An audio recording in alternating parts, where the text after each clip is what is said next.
Aku belikan rumah impian untuk masa tua orang tuaku, tapi kakakku, si serakah itu datang merampasnya dan berkata ini adalah warisannya. Aku balas dia dengan cara yang tak pernah ia duga. Sebelum kita mulai lebih lanjut, yuk, tekan tombol suka, serta tombol subscribe agar tidak ketinggalan kisah menarik lainnya. Dan jangan lupa absen asal kota Bapak Ibu di kolom komentar. Semoga rezeki kita semua dilancarkan, kesehatan kita diberkahi, dan keluarga kita selalu harmonis dalam lindungannya. Amin. Aku ingat betul aroma mobil saat itu. Bau jok kulit baru bercampur dengan wangi hutan pinus yang mulai menusuk masuk lewat kaca jendela yang sengaja kubuka sedikit. Di kursi belakang, Ibu Lestari tidak henti-hentinya berdecak kagum, sementara Ayah Budi lebih banyak diam, sibuk memperhatikan pepohonan yang berjejer rapi. Mereka tidak tahu kemana kami bawa. Aku hanya bilang ini kejutan liburan singkat di puncak. Sebenarnya, perjalanan 3 jam dari hiruk-pikuk kota menuju tempat ini adalah perjalanan yang kunantikan seumur hidup. Rumah kontrakan kecil yang sudah puluhan tahun mereka tempati, yang selalu kebanjiran setiap kali musim hujan, akan segera menjadi kenangan. Tangan kapalan Ayah Budi, bekas puluhan tahun jadi kuli bangunan, dan jari-jari keriput Ibu Lestari yang bekerja keras sebagai tukang jahit panggilan, pantas mendapatkan akhir yang jauh lebih baik. Aku dan Andra, suamiku, diam-diam sudah mempersiapkan hadiah ini selama 2 tahun. Kami sengaja memilih lokasi yang sejuk, jauh dari polusi kota, karena kesehatan Ayah mulai terganggu. Andra adalah pilar utamaku, dia yang memastikan setiap detail proyek ini berjalan lancar, mulai dari urusan kontraktor sampai pemilihan gorden. Tepat di ujung jalan menanjak yang berkelok, aku membelokkan mobil menuju sebuah gerbang kayu besar yang kokoh. Satpam berseragam rapi segera keluar dari posnya dan membukakan pintu tanpa bertanya. Ayah Budi sontak menegakkan duduknya, terkejut melihat perumahan yang terkesan sangat eksklusif. Ibu Lestari buru-buru merapikan baju batiknya yang sudah lusuh, seolah takut salah tingkah. Raut wajah mereka saat itu antara kagum, cemas, dan bingung, membuatku menahan senyum. Aku tahu, pikiran mereka pasti melayang, bertanya-tanya villa mewah milik siapa yang akan kami tumpangi ini. Mobil kami melaju perlahan menyusuri jalan pribadi yang dihiasi bunga-bunga cantik dan taman yang tertata rapi. Di ujung jalan itu, rumah kami berdiri.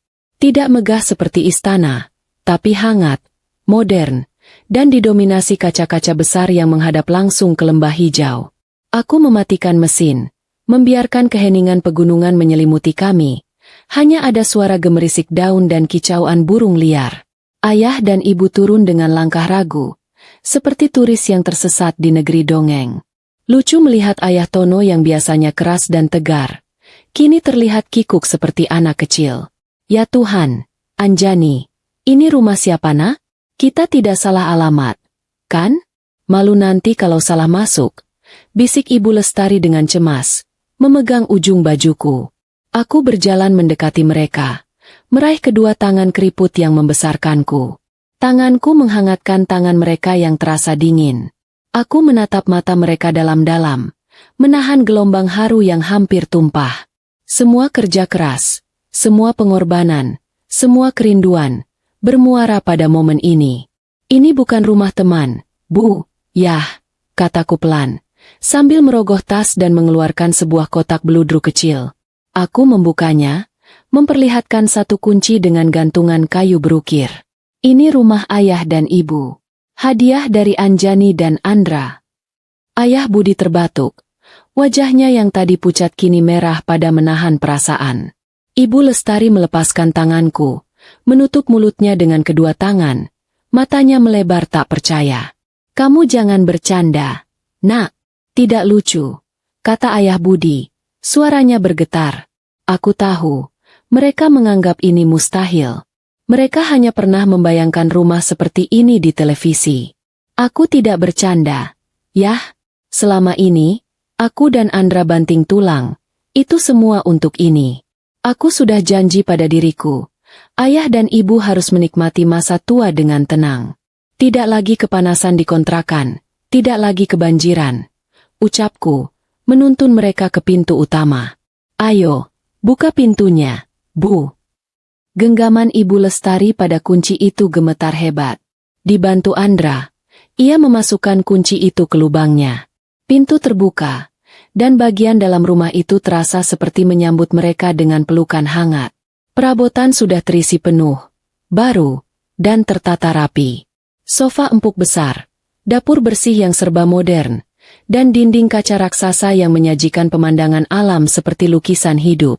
Aku tunjukkan kamar utama di lantai 1, yang sengaja kubuat agar mereka tidak perlu naik turun tangga. Kamar itu luas, dengan kamar mandi dalam yang mewah dan pintu geser yang langsung terhubung ke taman kecil. Ibu Lestari langsung duduk di tepi kasur empuk. Air matanya tumpah.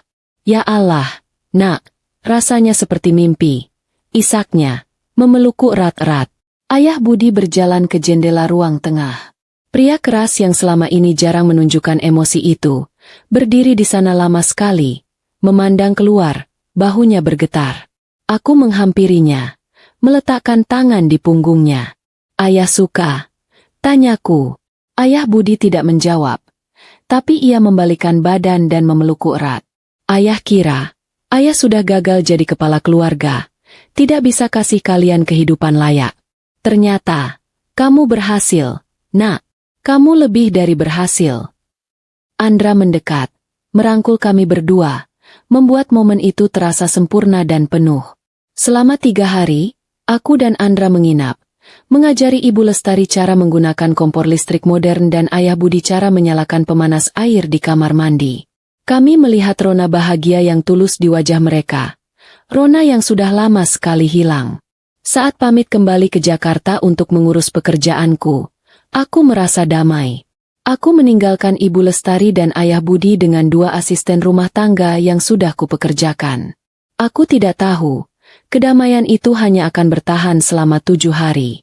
Teks tambahnya, lanjutan bab 1, minimal 1.500 kata. Senin pagi itu, aku kembali tenggelam dalam rutinitas kerja, tetapi hatiku terasa ringan. Desain interior untuk proyek villa di Bali berjalan lancar. Dan aku berencana mengajak Andra kembali ke puncak akhir pekan depan, membawa oleh-oleh makanan kesukaan Ayah Budi, yaitu gulai kepala ikan. Aku tersenyum sepanjang hari, membayangkan Ayah Budi yang akan tersenyum lebar melihat bungkusan gulai itu. Aku mengirimkan pesan singkat pada Andra, menceritakan betapa senangnya perasaanku hari ini. Balasan Andra singkat, hanya emotikon hati, tetapi aku tahu dia juga merasakan hal yang sama. Kami berdua telah menciptakan surga kecil untuk orang tua kami. Namun, surga itu ternyata rapuh. Telepon berdering. Bukan dari Andra, melainkan dari nomor rumah di puncak. Jantungku langsung berdebar kencang. Firasat buruk menyeruak. Aku mengangkatnya, tetapi yang kudengar hanya suara isak tangis yang tertahan. Halo, Bu? Ada apa? Kenapa menangis? Tanyaku cemas. Langsung berdiri dari kursi kerjaku. Suara di seberang sana tersendat. Anjani pulang. Nak, tolong pulang sekarang. Ada apa, Bu? Ayah sakit? Siapa yang datang? Desakku. Kakakmu, Dewi. Nak, dia datang. Dia dan suaminya, Bram. Mereka mengusir kami. Bisik Ibu Lestari. Suaranya parau menahan tangis. Mereka bilang ini rumah mereka. Mereka bilang kami tidak pantas tinggal di sini. Duniaku serasa berhenti berputar. Dewi, kakak kandungku sendiri, mengusir orang tua kami dari rumah yang kubelikan?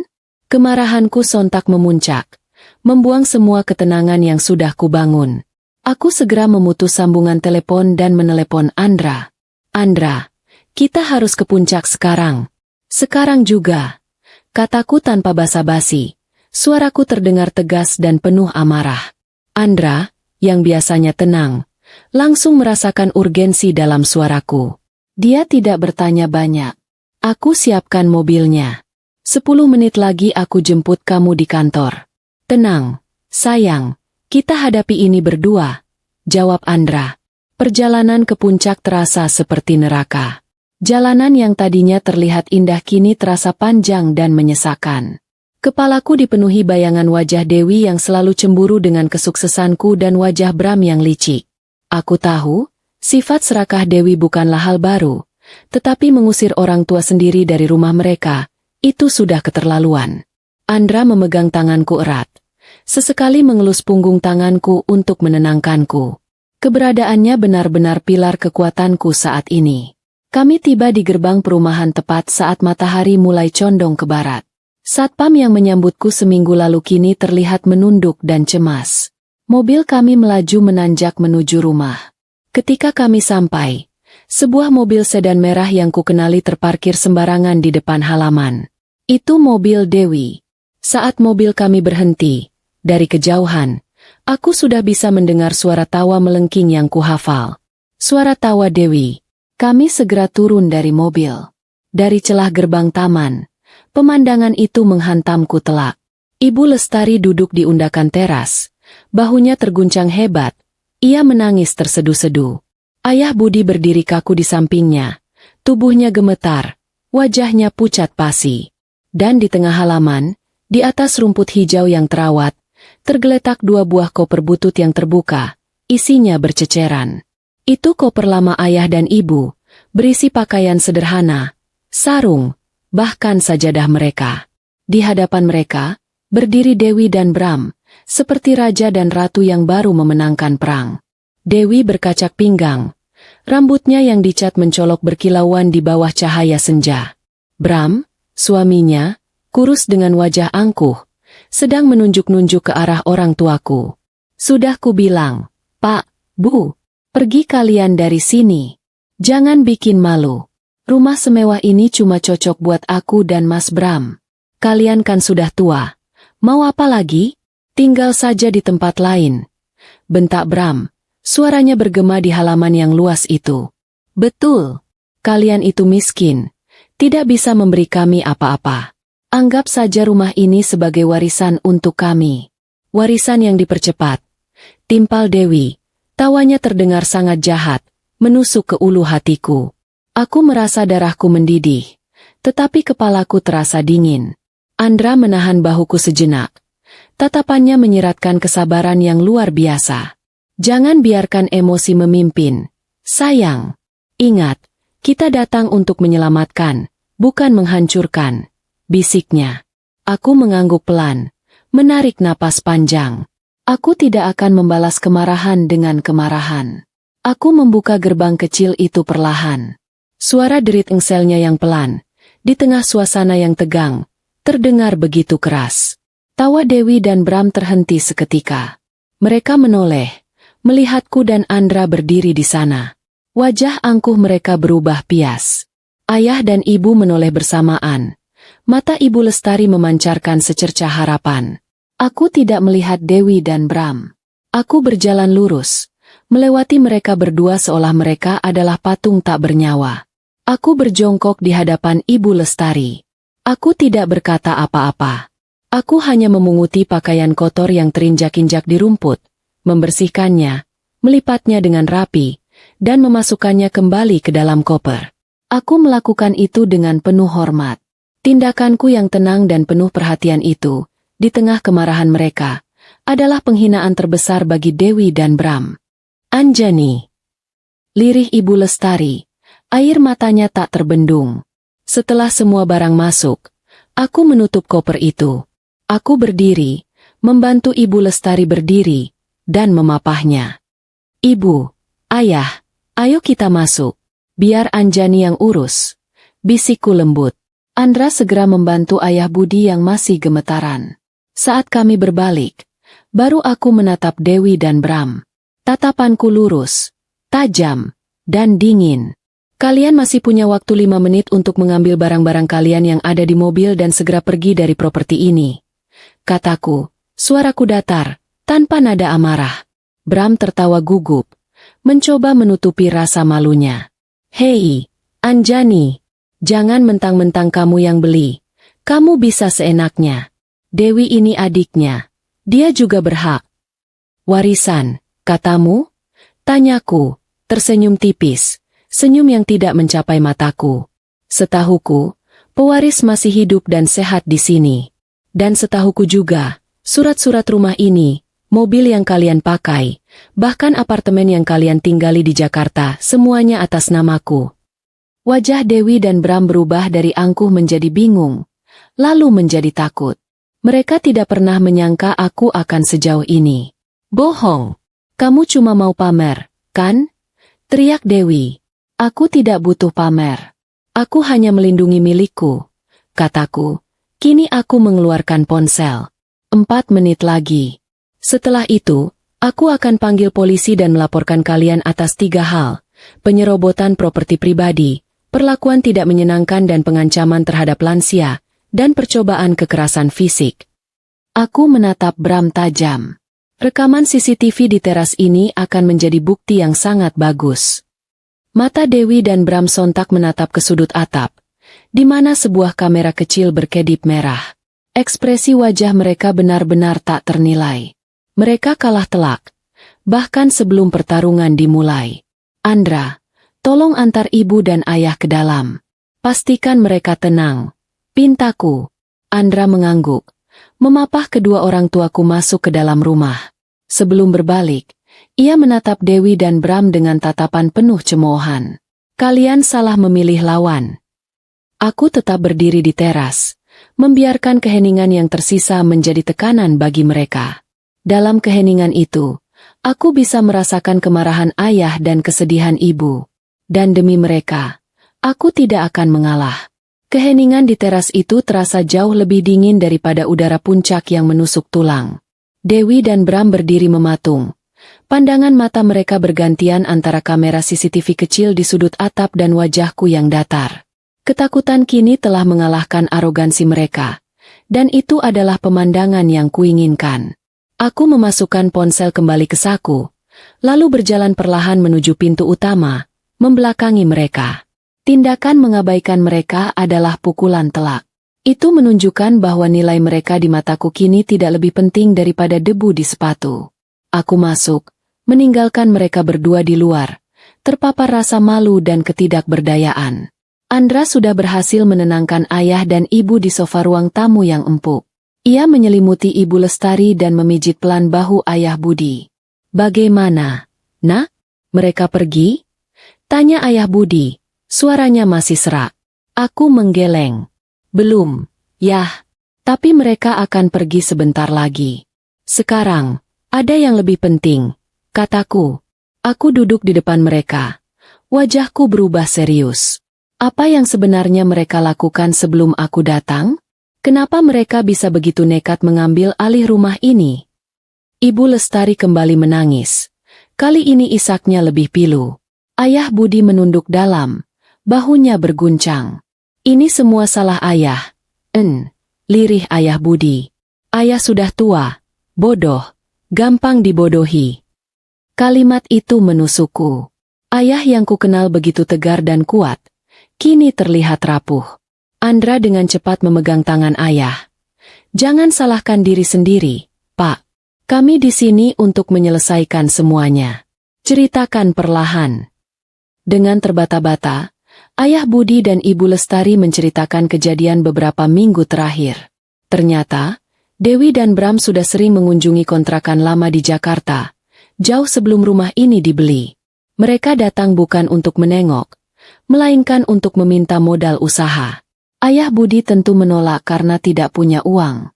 Tetapi Bram tidak menyerah. Dia bilang, dia hanya butuh KTP ayah untuk syarat administrasi mendaftarkan usaha.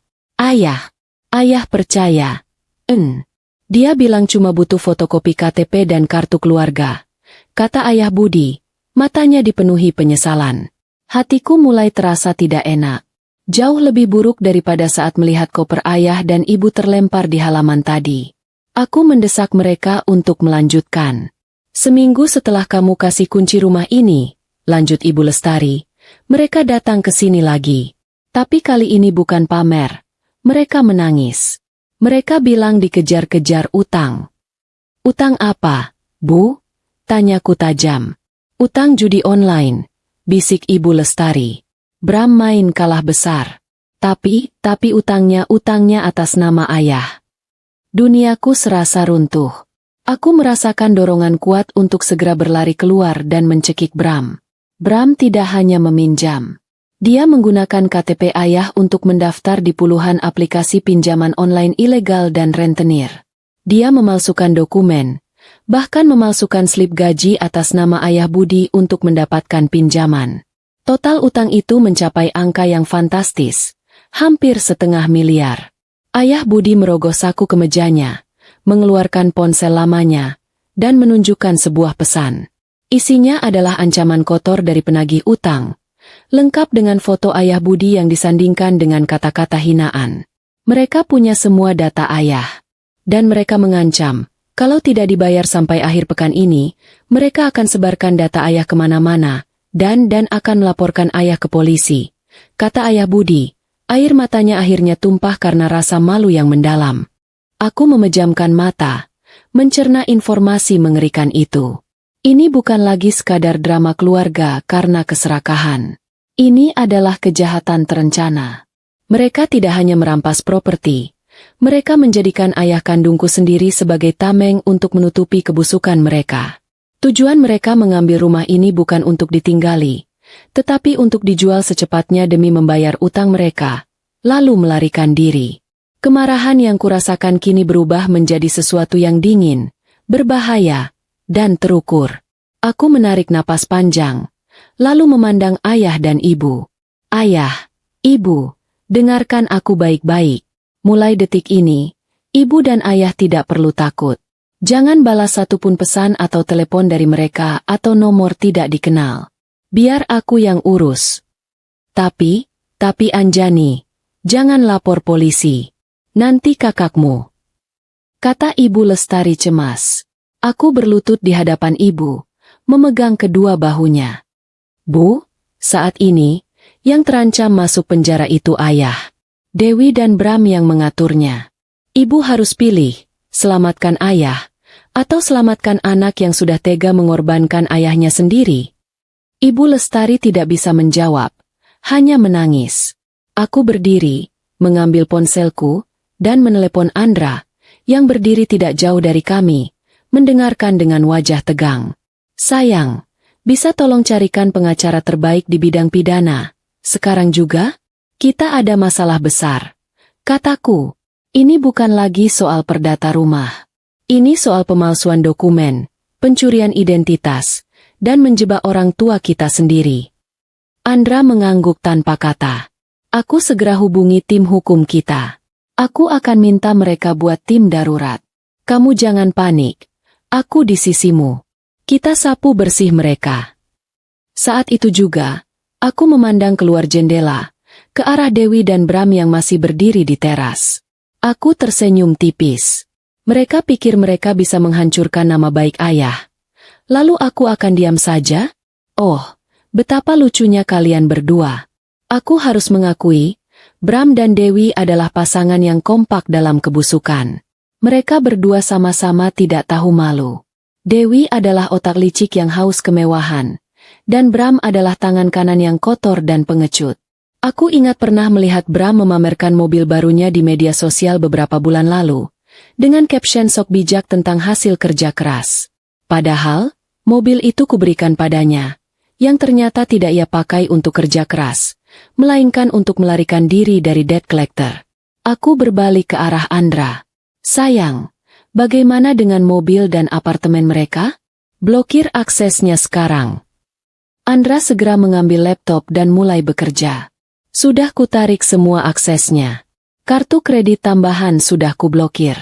Aku juga akan kirim kurir besok pagi untuk mengambil paksa mobil sedan merah itu, karena BPKB-nya kan masih di brankas kita. Bagus, kataku. Dan apartemen itu, mereka harus keluar. Secepatnya. Andra menatapku serius. Tentu. Tapi bagaimana dengan urusan utang ayah? Pengacara kita bisa membatalkannya. Tapi itu butuh waktu dan proses hukum yang panjang. Saat itulah ide gila itu muncul. Sebuah ide yang akan membalikan keadaan sepenuhnya. Bram dan Dewi ingin menjual rumahku untuk melunasi utang ayah? Aku akan memberikan mereka solusi yang jauh lebih pahit. Tidak usah dibatalkan, sayang. Kataku, senyumku berubah menjadi seringai dingin. Aku mau kamu siapkan dana. Beli semua utang Ayah Budi. Semua pinjaman online. Semua rentenir. Beli semuanya. Lunasi semuanya. Andra menatapku. Matanya sedikit terkejut. Maksudmu, kita jadi kreditur mereka? Tepat sekali. Aku tidak ingin 1 sen pun utang itu melukai nama baik Ayah. Lunasi semuanya. Beli semua hak tagihnya. Setelah itu, kirim surat somasi resmi atas nama firma hukum kita kepada Dewi dan Bram. Aku bangkit berdiri. Aku berjalan kembali ke jendela dan menatap Dewi dan Bram. Mereka masih di luar, tampak bingung dan kelelahan. Kalian mengira aku akan membiarkan kalian lolos? Aku tidak hanya akan membersihkan nama Ayah. Aku akan pastikan Dewi dan Bram tahu rasanya dikejar utang. Tapi kali ini, penagihnya adalah aku. Dan aku tidak akan mudah dibujuk. Bram dan Dewi di luar akhirnya menyerah. Dengan langkah gontai dan wajah pias, mereka berjalan kembali ke mobil merah mereka. Mereka tidak berani menoleh ke rumah itu lagi. Aku melihat mobil mereka melaju pergi, menghilang di balik tikungan. Aku tidak tahu kemana mereka pergi. Mungkin kembali ke apartemenku, yang sebentar lagi akan kuambil kembali. Aku kembali ke sofa, di mana Ayah Budi dan Ibu Lestari mulai terlihat sedikit lebih tenang. Mereka sudah pergi, Bu. Yah, sekarang, kita mulai perang yang sesungguhnya. Dan kali ini, aku akan jadi penyerang, kataku. Andra tersenyum padaku. Dia tahu betul, ketika aku sudah memutuskan untuk menyerang, tidak ada yang bisa menghentikanku. Malam itu, villa yang seharusnya damai mendadak berubah menjadi markas komando perang. Aku tidak bisa tidur. Energiku terpompa oleh kemarahan yang dingin dan kebutuhan untuk bertindak cepat. Andra duduk di depanku, di meja makan yang besar, dengan laptop menyala dan ponsel yang terus berdering. Dia adalah juru taktik terbaik yang kumiliki. Aku sudah hubungi firma hukum Aditama, kata Andra, matanya terpaku pada layar. Mereka akan mulai melacak semua utang atas nama Ayah Budi besok pagi. Dan tim investigasi swasta sudah mulai bergerak mencari tahu aktivitas Bram di kantornya. Firasatku bilang, Bram tidak cuma nyopet pinjaman online. Aku mengangguk. Aku yakin Bram pasti punya kebusukan lain. Pria pengecut seperti dia, yang berani mengorbankan mertuanya sendiri, pasti punya sejarah manipulasi yang lebih panjang. Aku memandang ayah dan ibu, yang kini sudah berada di kamar mereka, ditemani Andra yang memastikan mereka sudah meminum obat dan teh hangat. Peran Andra bukan hanya suami, tapi juga penyeimbang emosiku dan perawat terbaik untuk orang tuaku. Kita harus lebih cepat dari mereka. Mereka pasti akan panik saat tahu semua akses mereka diblokir.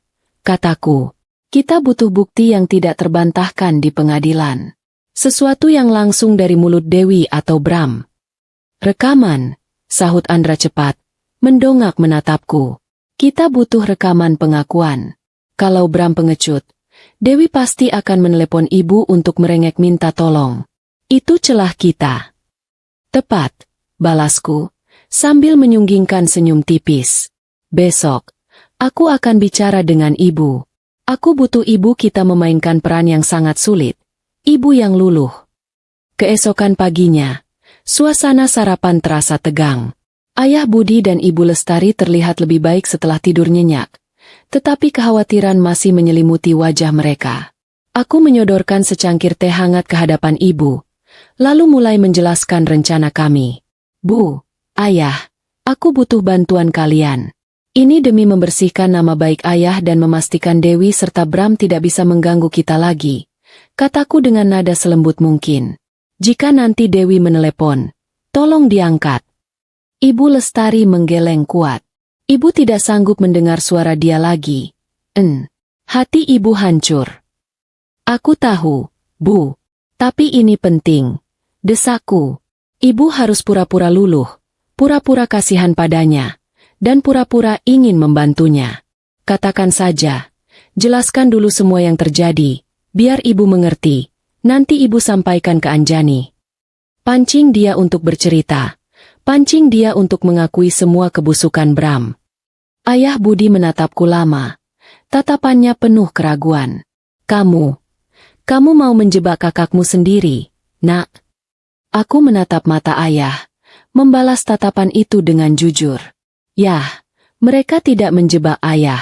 Mereka melemparkan ayah ke dalam lubang api. Aku hanya berusaha menarik ayah kembali sebelum ayah hangus terbakar. Aku tidak menjebak. Aku hanya mengumpulkan bukti untuk keadilan ayah. Kalimatku ini membuat ayah Budi terdiam. Kebenaran memang seringkali menyakitkan, tapi juga membebaskan. Setelah berpikir keras, ayah Budi mengangguk pelan. Ayah akan lakukan. Demi ibu dan kamu. Tidak lama kemudian, rencana kami langsung mendapat ujian. Ponsel ayah Budi yang lama, yang sengaja kami letakkan di meja makan, berdering hebat. Nama Dewi berkedip-kedip di layar. Dewi pasti panik karena nomor ponselku dan Andra sudah kami blokir. Ibu Lestari gemetar hebat. Andra segera mengambil ponsel itu, menyalakan mode rekam dan speaker, lalu memberikannya pada ibu. Tarik napas. Bu, kamu bisa, bisik Andra. Halo, Kak Aisyah, Ibu, Kak Anjani jahat. Bu, tega banget. Kakak usir kami, kakak ambil mobil. Sekarang Mas Bram dipecat dari kantornya. Bu. Suara jeritan histeris Dewi langsung memekakan telinga kami. Penuh kepanikan yang dibuat-buat. Dipecat secepat ini? Gumamku dalam hati. Itu informasi berharga. Aku menatap Andra. Itu pasti ulah Bram sendiri, bisikku pada Andra. Ibu Lestari, meski dengan hati hancur, mengikuti skenario yang sudah kami bahas. Tenang, Nak. Kenapa kamu khawatir? Setelah kamu dan suamimu menjadikan ayahmu tameng untuk utang judimu. Suara Dewi di seberang sana langsung berubah menjadi ciut. Kak, kakak tahu? Bu, tolong, Bu. Bukan begitu. Kami terpaksa. Mas Bram hilaf. Bu, kami janji akan bayar. Tapi kami butuh uang. Tolong, Bu. Jangan hukum kami begini. Pinjamkan uang dulu. Nanti kami ganti. Uang apa lagi yang kalian butuh? Nak? Ceritakan semuanya, biar ibu mengerti. Desak Ibu Lestari. Suaranya berhasil terdengar seperti ibu yang iba. Dalam kepanikannya, Dewi mulai meracau. Dia menyalahkan Bram. Dia bilang Bram terjebak penggelapan uang di kantornya dan utang judi itu hanya untuk menutupi uang yang dia gelapkan. Dia bilang mereka butuh uang bukan hanya untuk bayar utang, tetapi untuk kabur. Tepat sekali. Kabur. Andra dan aku saling pandang. Informasi itu sangat penting. Setelah mendengar semua yang kami butuhkan, aku mengisyaratkan Andra. Andra segera memberikan kode pada ibu untuk mengakhiri panggilan. Sudah dulu.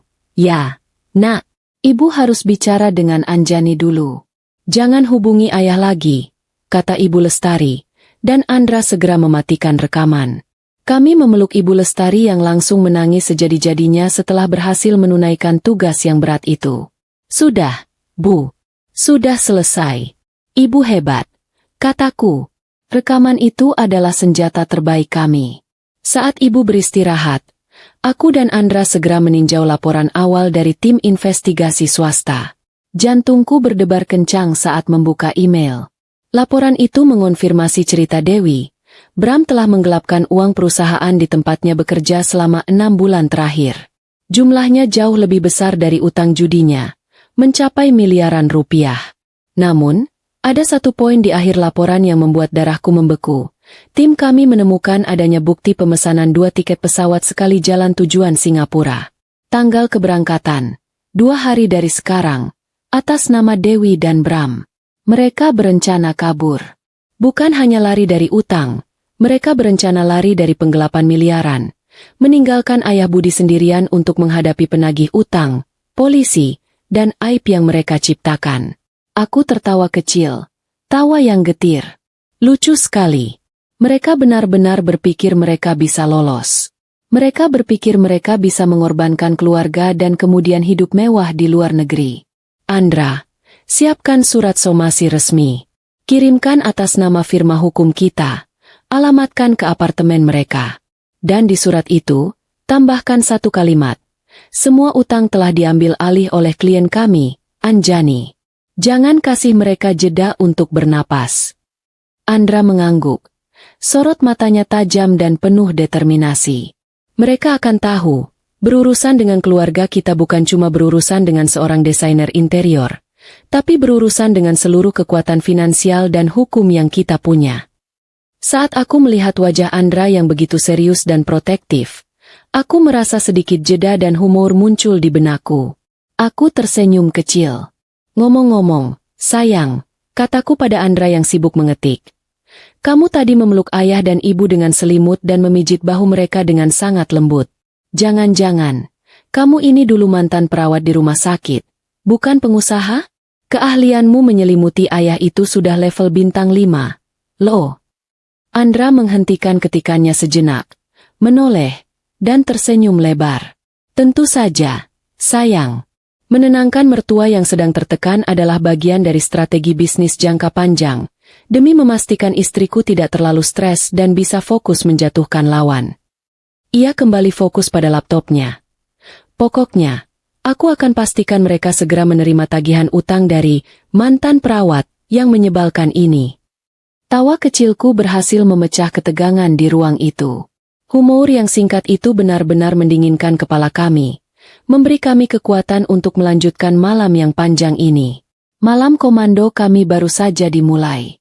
Kami memiliki rekaman pengakuan dan bukti tiket pesawat. Senjata sudah ada di tangan. Kini, saatnya menekan pelatuk.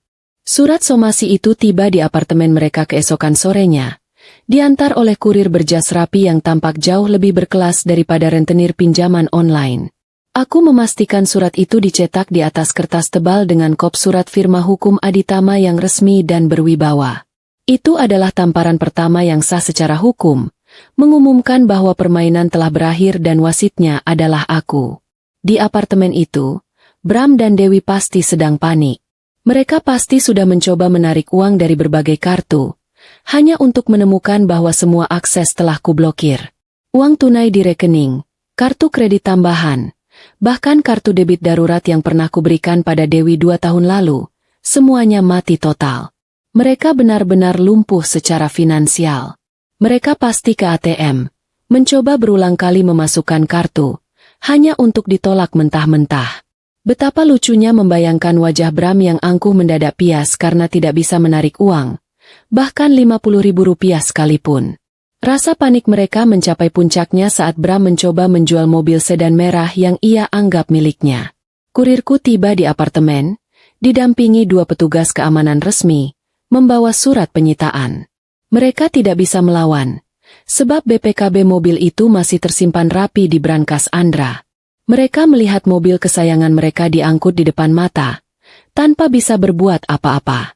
Apartemen itu, tempat yang mereka banggakan sebagai hasil jerih payah, padahal aku yang membelikannya, kini terasa seperti jebakan.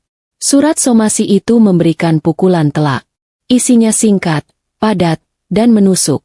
Menuntut pembayaran penuh atas total utang yang telah dilunasi dan diambil alih oleh klien kami, Anjani, dalam waktu 3x 24 jam. Bram dan Dewi kini bukan berhadapan dengan debt collector murahan, melainkan dengan kekuatan korporasi yang kejam. Mereka benar-benar terisolasi. Ponselku dan Andra diblokir, dan mereka tidak berani menghubungi ayah dan ibu lagi setelah rekaman pengakuan Dewi.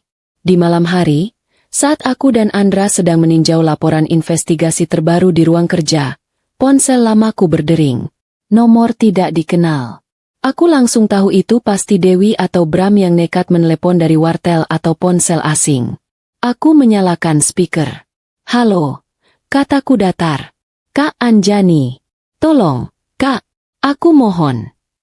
Suara Dewi terdengar serak, parau, bukan lagi jeritan manja, tetapi isak tangis putus asa. Kakak ambil semua uangku. Kakak ambil mobilku. Kami tidak bisa makan. Mas Bram dipecat. Kak, kami mau tinggal di mana? Di mana kalian sekarang? Tanyaku. Suaraku tetap tenang, bertolak belakang dengan gemuruh emosi di dadaku. Kami masih di apartemen. Tapi kakak tidak bisa begini. Kami tidak bisa bayar utang sebanyak itu. Teriak Dewi. Itu bukan utangku semua. Itu ulah Mas Bram. Tentu saja kamu tidak bisa bayar. Utang itu sudah diambil alih. Kataku, kalimatku menusuk seperti belati. Dan kamu benar, itu utang Bram, yang kamu bantu palsukan dokumennya. Tapi, ada kabar baik untukmu, Dewi. Ada jeda di seberang sana. Dewi pasti berpikir aku akan memberinya kesempatan kedua. Utang ayah Budi sudah lunas semua. Nama beliau sudah bersih. Sekarang, utang kalian berdua adalah kepada aku, Anjani. Kataku, aku membiarkan kalimat itu tergantung di udara selama beberapa detik. Dan aku memiliki semua buktinya. Rekaman pengakuanmu, bukti transfer Bram, semua dokumen pemalsuan. Aku punya semuanya. Tidak, kakak jahat. Kakak sengaja melakukan ini, jerit Dewi. Aku jahat? Aku yang jahat? Atau kamu yang tega menjebak ayah kandungmu sendiri ke dalam penjara demi menutupi penggelapan suamimu? Balasku, kali ini suaraku sedikit meninggi, tetapi cepat kuredam. Aku melakukan ini bukan karena uang, Dewi, tapi karena keadilan. Kalian sudah menyentuh orang yang paling kuhormati. Aku memutus sambungan telepon. Malam itu, Andra memelukku erat. Kamu kuat sekali, sayang. Mereka pantas mendapatkannya. Aku tertawa hampa, menyandarkan kepalaku di bahunya. Andra, aku tidak tahu apakah ini kuat atau sakit hati. Aku hanya ingin mereka tahu, tidak semua orang bisa dibodohi. Terutama, tidak ayah dan ibu. Saat suasana sedikit rileks, aku kembali ke laptop Andra, memeriksa laporan keuangan Bram. Sayang, Bram itu memang hebat ya. Lihat ini. Aku menunjuk sebuah kolom di layar.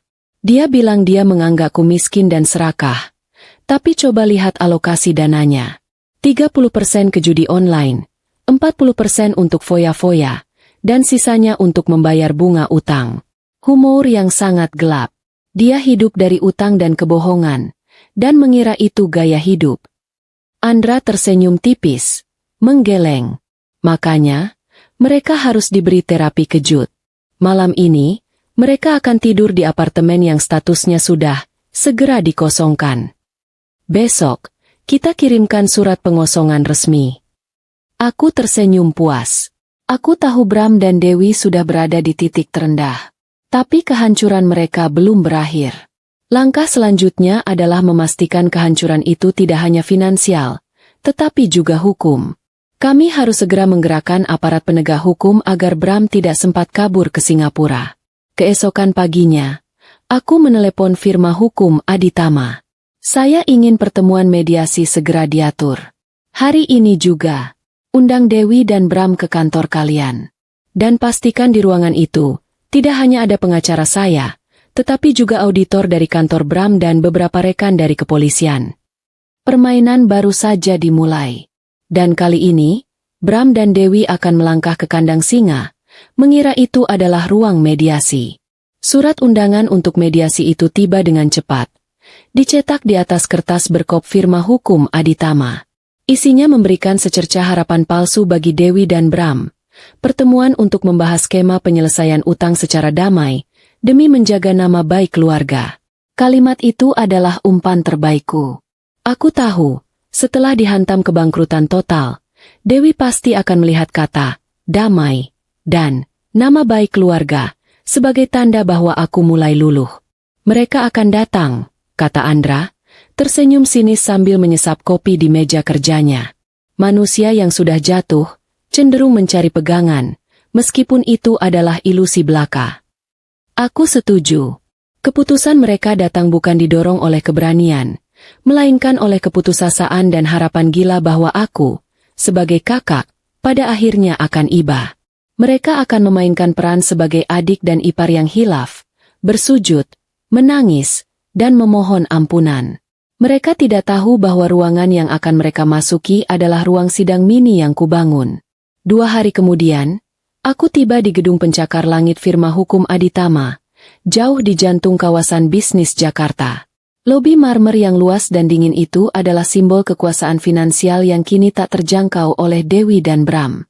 Aku disambut oleh Pak Rahmat, pengacara utama kami, seorang pria parubaya berkacamata tebal yang terkenal tenang dan sangat tajam. Semua sudah siap, Bu Anjani, kata Pak Rahmat, suaranya tenang. Auditor internal dari perusahaan Tuan Bram sudah menunggu, dan rekan-rekan kepolisian juga sudah berada di posisi mereka, siap untuk bertindak setelah instruksi Anda. Aku mengangguk, lalu masuk ke ruang konferensi besar. Meja mahoni raksasa itu seolah memisahkan dua dunia. Di sisiku, duduk Pak Rahmat dan Andra, yang selalu menjadi support system terkuatku. Di sisi lain, ada dua pria berjas yang sangat serius, auditor internal, dan di sudut ruangan, duduk dua pria tegap berseragam batik rapi, yang pastinya bukan pegawai kantoran biasa. Aku memilih duduk di ujung meja, berhadapan langsung dengan pintu, menanti kedatangan mereka. Pintu terbuka. Dewi dan Bram masuk. Mereka tampak kerdil dan canggung di ruangan yang elegan itu. Pakaian terbaik yang mereka kenakan terlihat sedikit kusam. Wajah Dewi pucat, dan Bram tampak gelisah. Matanya liar mencari celah. Mereka pasti merasa kedinginan di ruangan ber-AC itu, bukan karena suhu, tapi karena aura di dalamnya. Mereka duduk di ujung meja yang jauh, berhadapan denganku. Jarak antara kami terasa sangat jauh, bukan hanya meteran meja, tapi jurang yang diciptakan oleh pengkhianatan mereka. Aku tidak menawarkan senyum, bahkan tidak ada basa-basi. Selamat pagi. Terima kasih sudah memenuhi undangan kami, kata Pak Rahmat, memulai pertemuan dengan formal. Kita di sini untuk mediasi, tetapi sebelum membahas skema pembayaran utang, ada beberapa pihak yang ingin kami perkenalkan. Pak Rahmat menunjuk kedua pria berjas di sisi kirinya. Ini Bapak Santoso dan Bapak Wibowo, auditor internal dari perusahaan tempat Tuan Bram bekerja. Wajah Bram langsung berubah warna, seperti kapur. Ia mulai gemetar, menyadari permainan sudah berubah arah. Dan bapak-bapak yang berada di sudut ruangan adalah rekan kami dari Kepolisian Resor Jakarta Pusat. Lanjut Pak Rahmat, tanpa ekspresi. Boom! Itu adalah pukulan telak yang membuat Dewi dan Bram membeku. Ini bukan mediasi. Ini adalah interogasi. Mereka menyadari mereka telah melangkah ke dalam perangkap. Baiklah, kata Pak Rahmat, melanjutkan seolah ini hanyalah rapat bisnis biasa. Kita mulai dengan agenda pertama, utang piutang atas nama Bapak Budi. Kami punya bukti lengkap, termasuk rekaman suara yang kami dapatkan. Pak Rahmat memutar rekaman itu. Suara Dewi yang menangis dan merengek, menyalahkan Bram dan mengakui semua kejahatan, menggema di ruangan sunyi itu. Ini semua gara-gara Mas Bram, Bu. Dia gelap mata. Dia ambil uang kantor. Cukup. Bram tidak tahan dipermalukan. Dia berdiri, matanya melotot. Itu tidak benar. Aku tidak cuma mengambil uang kantor. Tiba-tiba, Bapak Santoso, sang auditor, angkat bicara. Suaranya berat dan serius. Tidak hanya mengambil, Tuan Bram. Agenda kedua, penggelapan uang di perusahaan. Kami sudah menyelesaikan audit. Anda telah menggelapkan dana perusahaan senilai. Bapak Santoso membuka mapnya. 3 miliar rupiah. 3 miliar.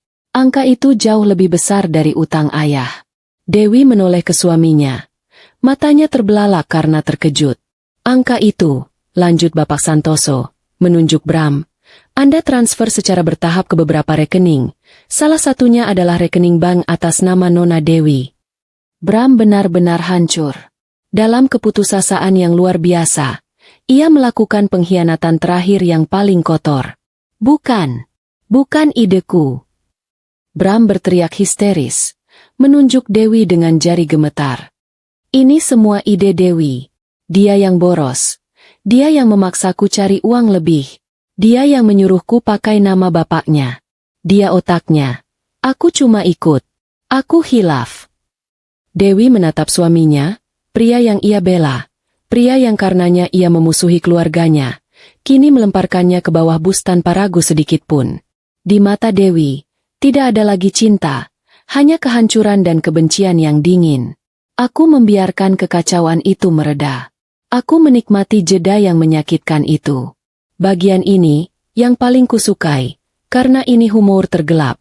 Seorang pengecut mengkhianati rekan kejahatannya sendiri untuk menyelamatkan kulitnya.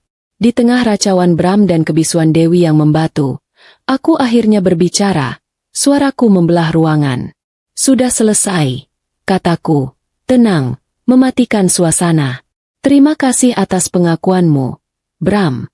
Kau baru saja mempermudah pekerjaan semua orang di ruangan ini. Aku menatap Bram, lalu menatap auditor dan polisi. Bapak Santoso, Bapak Wibowo, Bapak Polisi. Kalian sudah dengar sendiri. Pengakuan Tuan Bram yang menyalahkan istrinya sekaligus mengonfirmasi keterlibatan mereka berdua. Dan kebetulan sekali, tiket pesawat sekali jalan ke Singapura yang mereka beli, kami temukan juga. Itu namanya niat untuk melarikan diri. Bram ambruk ke kursinya. Pasrah. Dua polisi yang sedari tadi diam, kini berdiri, berjalan tenang ke arah meja. Tuan Bram, Nona Dewi, kata salah satu polisi, suaranya tegas. Anda berdua kami minta ikut ke kantor untuk pemeriksaan lebih lanjut atas laporan penggelapan, pencurian identitas, dan pemalsuan dokumen. Suara borgol yang diklik ke pergelangan tangan Bram terdengar sangat keras. Bram menunduk, layu seperti sayur basi, dan digiring keluar oleh petugas. Ia tidak menoleh ke arah Dewi sama sekali. Ia tidak mengucapkan kata perpisahan. Hanya kehancuran yang tersisa bagi mereka. Dan keadilan, akhirnya, tersaji. Kekacauan di ruang konferensi meredas ketika setelah Bram digiring keluar. Hanya tersisa Dewi yang masih duduk mematung. Wajahnya pias dan matanya kosong. Pengkhianatan Bram yang dilakukannya secara terbuka, di depan mata semua orang, terasa jauh lebih menyakitkan daripada kehilangan seluruh harta benda. Nona Dewi. Suara Pak Rahmat membuyarkan lamunannya. Suami Anda, Tuan Bram, akan ditahan atas penggelapan dan pemalsuan dokumen dengan pemberatan karena niat melarikan diri. Posisinya sangat sulit. Aku memandang Dewi. Aku tahu, secara hukum, dia terlibat karena Bram mentransfer sebagian uang gelapnya ke rekening Dewi dan dia juga membantu Bram memalsukan beberapa dokumen pinjaman ayah. Seharusnya, dia juga harus ditahan. Aku bisa saja membiarkannya. Namun, lanjut Pak Rahmat, jedanya sengaja dibuat panjang. Klien kami, Ibu Anjani, bersedia memberikan keringanan. Di mata Dewi, yang tadinya kosong, muncul kembali setitik harapan yang putus asa. Ia menatapku, memohon belas kasihan. Ia berharap aku akan mengatakan, "Kamu adikku, kamu bebas." Aku akhirnya menatapnya. Tatapanku datar dan tanpa emosi. Aku bersedia mencabut tuntutan pribadi atas semua utang yang telah kuambil alih. Dewi, utangmu kepadaku, lunas. Dewi menghela napas lega yang tercekat. Tapi, potongku cepat, suaraku tajam dan tegas. Dengan satu syarat mutlak. Apa, Kak? Aku janji akan lakukan apa saja. Sahut Dewi, suaranya gemetar. Syaratnya, kamu harus bersaksi jujur. Kamu harus menceritakan semua yang kamu tahu tentang kejahatan Bram. Menyerahkan semua bukti sisa yang mungkin kamu sembunyikan. Kamu harus menjadi saksi kunci yang akan memastikan Bram mendapatkan hukuman maksimal atas perbuatannya menjebak ayah Budi dan menggelapkan uang perusahaan. Wajah Dewi kembali memucat.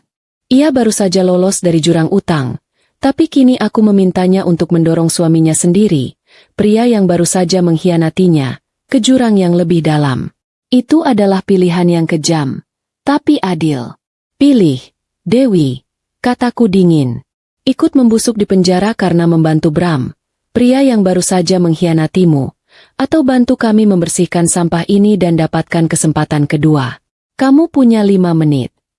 Dewi tidak butuh 5 menit. Ia memandang ke pintu tempat Bram menghilang. Ia teringat tawa Bram saat melempar koper ibu, dan kini ia teringat tuduhan Bram yang menusuknya di depan para pejabat. Kebenciannya pada Bram kini jauh lebih besar daripada ketakutannya padaku. Aku mau, Pak Rahmat. Aku akan bersaksi. Lirih Dewi. Aku akan ceritakan semuanya. Pilihan yang bijak, kata Pak Rahmat, mengangguk puas. Andra di sampingku menghela napas lega. Proses hukum berjalan cepat. Dewi, didampingi pengacara yang ditunjuk firma hukumku, menceritakan segalanya. Dia menjadi saksi yang sempurna, memberikan detail tentang pemalsuan dokumen ayah Budi dan persekongkolan penggelapan uang perusahaan. Status hukumnya berubah dari tersangka menjadi saksi yang dilindungi. Beberapa hari kemudian, Dewi dibebaskan dari tahanan kepolisian. Dia berjalan keluar dari kantor polisi di sore hari yang berdebu. Dia sendirian. Di tangannya, hanya ada tas plastik berisi barang-barang yang disita, dompet kosong, ponsel lama yang layarnya retak, dan uang sisa Rp20.000. Dia bebas secara hukum, tapi dia terlempar ke dunia nyata tanpa bekal apa-apa. Dia mencoba kembali ke apartemen, berharap masih ada barang yang bisa diselamatkan. Tapi pintu apartemen itu telah disegel. Bukan oleh polisi, melainkan oleh manajemen gedung. Sebuah stiker besar menyatakan properti itu telah kembali ke pemiliknya yang sah. Aku sudah memastikan dia tidak punya tempat berlindung. Humor tipis menyelimutiku saat membayangkan Dewi, yang dulu selalu memamerkan tas mahal dan gaya hidup glamor, kini hanya bisa berdiri kebingungan di depan pintu apartemennya sendiri yang disegel. Karma memang punya selera humor yang bagus. Dewi berjalan tanpa tujuan. Jakarta yang kejam dan panas terasa menindasnya. Dia mencoba menelepon beberapa temannya dari wartel, tapi tidak ada yang mengangkat. Berita tentang Bram yang ditangkap karena penggelapan besar sudah menyebar di lingkaran sosialita palsunya. Namanya sudah tercemar. Tidak ada yang mau berurusan dengan istri seorang koruptor. Hari pertama, dia tidur di emperan toko yang sudah tutup, kedinginan dan kelaparan. Hari kedua, dia menjual anting-anting imitasi terakhirnya hanya cukup untuk membeli sebungkus nasi dan air mineral. Rambutnya yang dulu pirang terawat kini lepek dan kotor. Pakaiannya yang modis kini kotor dan bau. Dewi, yang dulu menertawakan orang tuanya sebagai orang miskin, kini telah menjadi definisi kemiskinan itu sendiri. Dia merasakan apa itu lapar yang sesungguhnya. Dia merasakan apa itu putus asa. Setelah 3 hari hidup di jalanan, tidak ada lagi kesombongan yang tersisa. Hanya ada rasa lapar dan lelah yang luar biasa. Hanya ada satu tempat yang terlintas di otaknya. Satu-satunya tempat di dunia di mana mungkin masih ada belas kasihan. Rumah di atas bukit. Rumah yang pernah ia rampas. Dewi mengumpulkan sisa-sisa tenaganya. Tubuhnya terasa remuk setelah 3 hari tidur di jalanan. Ia naik bus kota, berdesak-desakan, membayar dengan uang receh terakhirnya. Kakinya lecet dan berdarah karena berjalan kaki 5 kilometer menanjak di bawah terik matahari, dari persimpangan jalan ke rumah itu. Ia tampak seperti pengemis, jauh dari citra sosialita angkuh yang pernah ia mainkan. Sore hari, ia tiba di depan gerbang kayu raksasa yang dulu ia lewati dengan mobil mewah. Satpam yang dulu ia bentak, kini menatapnya dari pos keamanan. Satpam itu terkejut, tapi tidak mengusirnya. Ia mengangkat telepon, dan tak lama kemudian, gerbang kecil itu terbuka untuk Dewi. Ia pasti sudah menerima instruksi dariku. Dewi berjalan tertatih-tatih di jalan taman yang rapi itu. Dan di sana, di taman bunga yang indah, ia melihat Ibu Lestari. Ibu sedang menyiram mawar, ditemani asisten rumah tangga yang baru. Melihat ibunya, semua pertahanan Dewi runtuh total. Ia tidak punya tenaga lagi untuk berpura-pura. Ia berlari, lalu tersungkur di kaki Ibu Lestari, memeluk kaki ibunya di atas tanah basah. Tangisnya pecah, tangisan yang sesungguhnya, tangisan putus asa. Ibu, maafkan Dewi. Dewi lapar, Bu. Dewi tidak punya apa-apa. Tolong Dewi, Bu, jangan usir Dewi. Ibu Lestari tertegun, terkejut melihat putrinya yang dulu cantik kini compang-camping dan hancur. Hati seorang ibu tidak pernah bisa sekeras batu. Melihat kondisi Dewi, hati ibu ikut hancur. Ia berjongkok, tangannya yang keriput terulur, hendak memeluk Dewi. Ya Allah, Nak. Ibu, tolong masuk ke dalam. Sebuah suara yang tenang namun tegas memotong adegan itu. Aku berdiri di pintu teras. Aku mengenakan gamis rumah yang sederhana, hijabku rapi. Aku memandang Dewi yang bersujud di tanah tanpa ekspresi. Andra berdiri di belakangku, diam-diam mengamati dari balik pintu. Ibu tahu, tolong masuk dulu. Biar Anjani yang bicara, kataku lembut pada ibu. Dengan berat hati, Ibu Lestari dipapah asisten rumah tangga masuk ke dalam rumah, meninggalkan Dewi sendirian di taman bersamaku. Dewi masih di tanah, terlalu takut untuk berdiri. Berdiri, Dewi, kataku. Dengan gemetar, Dewi berdiri. Ia kini berhadapan langsung denganku. Ia kotor, bau, dan hancur. Aku bersih, wangi, dan berkuasa. Ironi ini begitu kentara. Dulu, aku memulai, suaraku pelan namun menusuk. Kamu berdiri di taman ini. Kamu tertawa. Kamu bilang ayah dan ibu miskin, tidak pantas tinggal di sini. Kamu melempar koper mereka. Aku diam sejenak, membiarkan kalimat itu mengirisnya. Sekarang, lihat dirimu. Kamu sudah merasakan bagaimana rasanya menjadi miskin yang sesungguhnya, kan? Dewi hanya bisa menangis tertahan.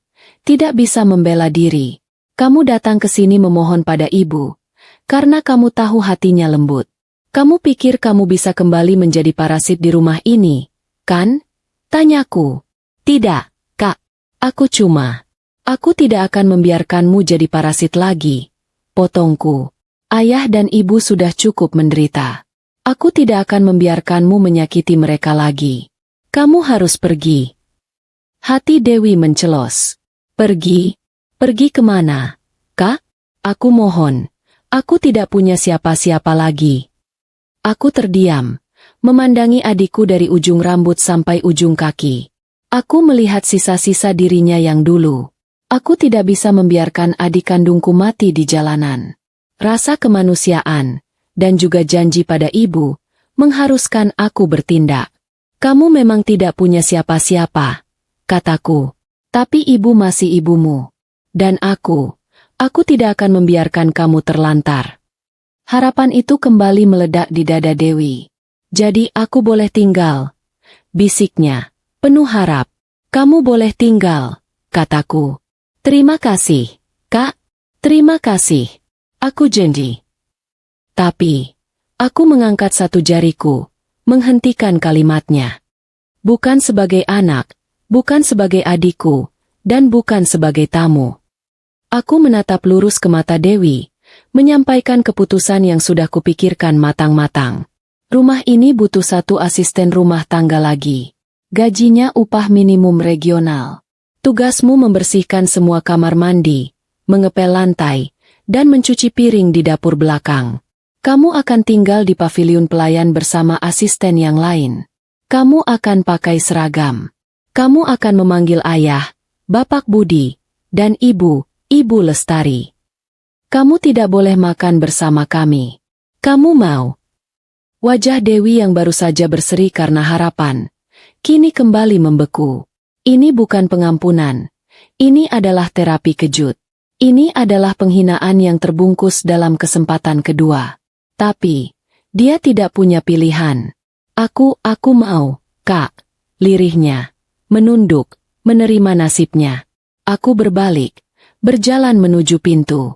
Sebelum masuk, aku menoleh ke belakang, ke arah Andra yang berdiri di ambang pintu. Andra hanya mengangguk. Sorot matanya menunjukkan dukungan penuh atas keputusanku yang keras namun adil. Aku tahu ini akan menjadi masa-masa yang sulit bagi ibu, melihat putrinya sendiri menjadi pelayan di rumahnya. Tapi aku juga tahu, inilah satu-satunya cara agar Dewi bisa menghargai hidup, menghargai keringat, dan menghargai arti sebuah keluarga yang sesungguhnya. 6 bulan telah berlalu. Musim hujan telah berganti, dan pagi di perbukitan itu selalu cerah, seolah ikut merayakan kedamaian yang akhirnya kembali. Di teras belakang, Ayah Budi duduk di kursi rotan yang nyaman, tidak lagi gemetaran. Tubuhnya terlihat lebih berisi, wajahnya segar. Di pangkuannya ada koran pagi, dan di sebelahnya, Ibu Lestari asyik merajut. Mereka sesekali tertawa kecil, mengomentari kabar di koran atau tupai yang melompat di dahan pohon. Kedamaian yang terpancar dari mereka terasa nyata. Ini adalah tujuan dari semua kerja kerasku. Sementara itu, dunia Dewi telah terbalik sepenuhnya. 2 bulan lalu, pengadilan menjatuhkan vonis berat pada Bram. Bukti penggelapan, pemalsuan, dan niat melarikan diri, ditambah kesaksian memberatkan dari Dewi, membuatnya dijatuhi hukuman 15 tahun penjara. Ia kehilangan segalanya. Dewi menerima tawaranku. Bulan pertamanya adalah neraka. Di hari pertamanya, kepala pelayan memberinya seragam abu-abu dan daftar tugas. Tugas pertamanya, membersihkan kamar mandi tamu di lantai bawah. Kamar mandi mewah berlapis marmer yang dulu ingin ia gunakan untuk berendam, kini harus ia sikat. Tangan Dewi, yang dulu terbiasa memegang ponsel mahal dan kartu kredit, kini harus memegang sikat toilet dan cairan pembersih yang baunya menyengat. Ini adalah humor yang kejam dari takdir. Dewi harus membersihkan kotoran di rumah yang dulu ia klaim sebagai miliknya. Ia harus bangun jam 5 pagi, menyiapkan sarapan untuk pelayan lain sebelum menyiapkan sarapan untuk Ayah Budi dan Ibu Lestari. Ia harus mengepel lantai kayu yang luas itu sampai berkilat. Ia melihat ayah dan ibunya setiap hari, tapi ia tidak bisa memeluk mereka. Ia harus memanggil mereka, Bapak Budi, dan Ibu Lestari, menyajikan kopi untuk mereka, lalu segera menyingkir. Awalnya, Ibu Lestari tidak tahan. Setiap kali melihat Dewi berseragam pelayan, matanya berkaca-kaca. Ibu sering memanggilku. Sudah, kasihan adikmu. Dia sudah dihukum dengan hidupnya sendiri. Tapi aku bersikap tegas. Ini bukan hukuman, Bu. Ini terapi kejut. Dia harus belajar menghargai. Dia harus belajar bekerja keras. Aku memperlakukan Dewi bukan dengan kejam, tapi dengan profesionalisme. Jika pekerjaannya bersih, aku diam. Jika ada kesalahan, aku akan menegur dengan tenang dan tanpa emosi. Dewi, kaca jendelanya masih berbercak. Ulangi. Tidak ada amarah, tidak ada caci maki, hanya standar kerja yang tinggi. Justru sikap profesionalisme inilah yang paling menusuk Dewi. Aku tidak lagi menganggapnya sebagai keluarga, tetapi sebagai bawahan. Asisten rumah tangga yang lain, yang tahu ceritanya, bersikap sopan tetapi menjaga jarak. Mereka bekerja dengan Dewi, tapi tidak berteman dengannya. Dewi benar-benar terisolasi. 3 bulan pertama berlalu dengan kerja fisik yang berat dan kehinaan dalam diam. Tangan Dewi yang tadinya lembut kini kasar dan mulai kapalan. Puncaknya adalah saat aku mengadakan syukuran kecil untuk ulang tahun pernikahan Ayah Budi dan Ibu Lestari. Beberapa tetangga di perumahan mewah itu datang. Mereka adalah orang-orang kaya yang tulus dan bersahabat. Dewi, dengan seragam abu-abunya, harus bolak-balik dari dapur, membawa nampan berisi kue-kue. Salah satu tamu, seorang ibu sosialita yang ramah, tersenyum padanya. "Mbak, tolong ambilkan saya air putih ya," katanya sopan. Satu kalimat itu menghancurkan Dewi. Mbak, di mata orang luar, dia bukan lagi Dewi si glamor. Dia adalah Mbak, seorang pelayan yang tidak terlihat di rumah yang seharusnya menjadi miliknya. Humor yang sangat ironis. Malam itu, setelah acara selesai, setelah Dewi mencuci piring terakhir dan membersihkan dapur hingga larut malam, dia kembali ke kamar sempitnya di paviliun pelayan. Dia melihat pantulan dirinya di cermin kecil. Wajahnya lelah, rambutnya diikat asal-asalan, tangannya kasar dan kapalan. Dia tidak tahan lagi. Bukan karena pekerjaannya yang berat, tapi karena rasa malunya yang tak tertanggungkan. Harga dirinya, yang ia tukar dengan kemewahan palsu Bram, kini benar-benar habis. Pagi harinya, saat kepala pelayan memeriksa paviliun, tempat tidur Dewi kosong. Dia telah pergi. Pagi itu, suasana di rumah terasa sedikit berbeda. Bukan karena ada yang kurang, tapi karena ada kekosongan yang disadari. Saat asisten rumah tangga menyiapkan sarapan, kepala pelayan mendekatiku dengan wajah cemas, membawa selembar kertas lusuh. "Bu Anjani, Dewi dia sudah pergi," bisik kepala pelayan itu. Aku tidak terkejut. Aku hanya menghela napas. Kepergiannya sudah kuduga. Dewi adalah sosok yang angkuh. Dia bisa bertahan menghadapi pekerjaan fisik, tetapi kehinaan sosial dan harga diri yang terinjak adalah beban yang jauh lebih berat baginya.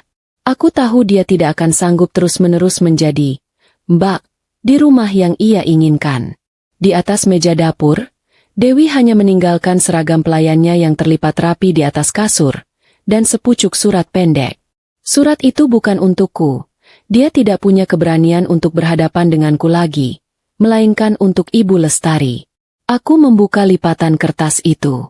Tulisannya singkat, tanpa permohonan maaf yang berlebihan, hanya pengakuan kekalahan. Ibu, maafkan Dewi. Dewi pergi. Dewi tidak kuat. Jangan cari Dewi, Bu. Dewi akan coba hidup sendiri. Aku menatap surat itu sejenak, lalu menyerahkannya pada Andra yang baru saja turun. Andra membacanya. Wajahnya datar. Dia memilih jalan yang paling sulit, gumam Andra. Mengambil tanggung jawab penuh atas hidupnya sendiri. Aku memutuskan untuk tidak menyembunyikan kepergiannya dari ayah dan ibu. Aku berjalan ke ruang makan, di mana ayah Budi sudah duduk menunggu sarapan. Ibu Lestari masuk dari taman, membawa setangkai mawar yang baru dipetik. Saat kubacakan surat itu, mata Ibu Lestari langsung berkaca-kaca. Dia menangis sebentar, isaknya tertahan. Aku mendekatinya, siap menenangkan, tapi ibu menyeka air matanya dengan cepat. Biarlah, nak, kata Ibu Lestari pelan. Suaranya dipenuhi ketenangan yang baru kutemukan pada dirinya. Itu sudah jadi pilihannya. Ibu doakan saja dia selamat dan menemukan jalannya sendiri. Aku memandang ayah Budi. Ayah hanya mengangguk setuju. Raut wajahnya menunjukkan rasa lega yang bercampur kesedihan. Mereka sudah lelah dengan drama yang diciptakan Dewi. Mereka tahu, membiarkan Dewi pergi adalah cara terbaik untuk melindunginya dari kehancuran lebih lanjut, sekaligus melindungi kedamaian mereka sendiri. Keputusan ibu dan ayah untuk merelakan Dewi pergi sungguh membuatku lega. Mereka telah melewati titik di mana mereka harus terus-menerus menyelamatkan anak yang justru mengorbankan mereka. Mereka telah belajar bahwa cinta seorang tua kadang harus dibungkus dengan ketegasan. Meskipun demikian, aku tidak sepenuhnya melepaskan tangan. Aku menghubungi tim investigasi swasta untuk yang terakhir kalinya. Tolong lacak keberadaan Dewi. Jangan hubungi dia. Jangan dekati dia. Cukup berikan aku laporan keberadaannya setiap bulan. Pintaku. Aku hanya ingin tahu dia aman, tidak mati di jalanan, atau kembali ke jurang kejahatan. Kabar terakhir yang kudengar dari investigatorku, Dewi terlihat bekerja di sebuah warung makan di luar kota, jauh dari Jakarta, jauh dari kemewahan yang dulu ia impikan. Ia memulai hidupnya dari nol, dengan tangannya sendiri, tidak lagi menjadi parasit. Aku memutuskan untuk berhenti melacaknya. Urusanku dengannya sudah selesai. Keadilan telah ditegakkan, dan hukuman moralnya telah ia terima. Setelah kepergian Dewi, kedamaian di rumah itu menjadi mutlak. Tidak ada lagi ketakutan, tidak ada lagi kecemasan. Ayah Budi dan Ibu Lestari akhirnya mendapatkan masa tua yang damai, yang pantas mereka dapatkan. Aku telah membersihkan nama ayah Budi sepenuhnya dari utang-utang yang dipalsukan. Semua pinjaman online dibatalkan secara hukum sebagai produk pencurian identitas. Aku memandang keluar jendela. Matahari pagi bersinar cerah menerangi lembah. Aku duduk di meja makan yang besar, di mana asisten rumah tangga menyajikan gulai kepala ikan kesukaan ayah Budi. Masih panas, mengepul, persis seperti yang ingin kubawa di hari yang kacau 6 bulan lalu. Aku tersenyum puas. Aku sadar, keadilan sejati bukanlah tentang balas dendam yang membabi buta, melainkan tentang memulihkan ketertiban. Suasana sarapan pagi itu begitu sempurna. Ayah Budi menyendok gulai kepala ikan dengan nikmat. Sesekali tertawa kecil saat Ibu Lestari mengomentari berita di koran. Di meja bundar itu, hanya ada kami berempat. Aku, Andra, ayah, dan ibu, ditemani aroma kopi dan masakan rumahan. Kehangatan ini adalah piala kemenangan yang sesungguhnya. Andra menyenggol kakiku pelan di bawah meja, lalu tersenyum penuh arti. Kami berdua tahu betul betapa berharganya momen ini. Ini adalah hasil dari ketegasan dan kebijaksanaan kami. Kami tidak hanya melindungi orang tua kami, tetapi juga mengukir ulang batas-batas dalam keluarga. Gulai hari ini enak sekali. Terima kasih, kata ayah Budi, senyumnya tulus. Aku tersenyum. Sama-sama, yah. Itu gulai yang aku mau bawakan 6 bulan lalu. Kami tidak lagi membahas Dewi. Kepergiannya adalah keputusan terbaik bagi semua orang. Aku telah memenuhi janjiku untuk memastikan dia tidak mati di jalanan. Tapi sisanya adalah tanggung jawabnya sendiri. Dia harus belajar bahwa setiap pilihan memiliki konsekuensi yang harus ditanggung sendiri. Sambil menikmati sarapan, pikiranku kembali ke 6 bulan yang penuh drama. Semua ketegasan yang kulakukan, memblokir akses, membeli utang, hingga menjebak mereka di ruang mediasi, semuanya terasa sepadan. Aku berhasil membersihkan nama ayah Budi sepenuhnya. Tidak ada lagi ancaman hukum, tidak ada lagi rentenir. Rumah di atas bukit itu kini dilengkapi dengan sistem keamanan terbaik dan seorang perawat pribadi yang ramah, yang kupekerjakan untuk menemani ayah dan ibu jika terjadi apa-apa. Andra, suamiku, adalah mitra yang luar biasa. Dia bukan hanya mendukung secara finansial dan hukum, tetapi juga secara emosional. Dia selalu ada, memapah ayah saat gemetar, menenangkan ibu saat menangis, dan meredakan emosiku saat memuncak. Dukungannya terasa begitu nyata dan meyakinkan. Berkat dia, aku bisa menjalankan peran yang keras ini tanpa hancur. Malam ini kamu tidak ke Jakarta, kan, sayang? Tanya Andra, menyadari aku sedang melamun. Tidak, aku ambil cuti 2 hari lagi. Aku mau di sini saja, menemani ayah dan ibu, jawabku. Aku bangkit, berjalan ke jendela, dan memandang lembah hijau yang disinari matahari pagi. Pemandangan itu begitu indah dan tenang. Di luar sana, Dewi mungkin sedang mencuci piring di warung makan, merasakan betapa sulitnya mencari uang dengan keringat sendiri. Bram pasti sedang menyesali kebodohannya di balik jeruji besi. Itu adalah akhir yang adil bagi mereka yang memilih jalan kejahatan dan keserakahan. Keadilan yang sesungguhnya, batinku, bukanlah tentang seberapa besar hukuman yang diberikan, melainkan tentang seberapa total pemulihan yang didapatkan korban. Ayah Budi dan Ibu Lestari kini benar-benar mendapatkan masa tua yang damai dan bermartabat, jauh dari kesulitan dan kehinaan. Mereka bebas dari rasa takut dan cemas. Mereka kembali tersenyum tulus, bukan senyum yang dibuat-buat. Aku berbalik, menghampiri meja, lalu memeluk Ibu Lestari dan Ayah Budi erat-erat. Pelukan itu terasa hangat, penuh syukur, dan tanpa beban. Semua sudah kembali tertib, damai, dan berada di tempat yang seharusnya. Kisah dramatis itu telah berakhir, dan aku bisa menutup babak ini dengan hati yang lapang.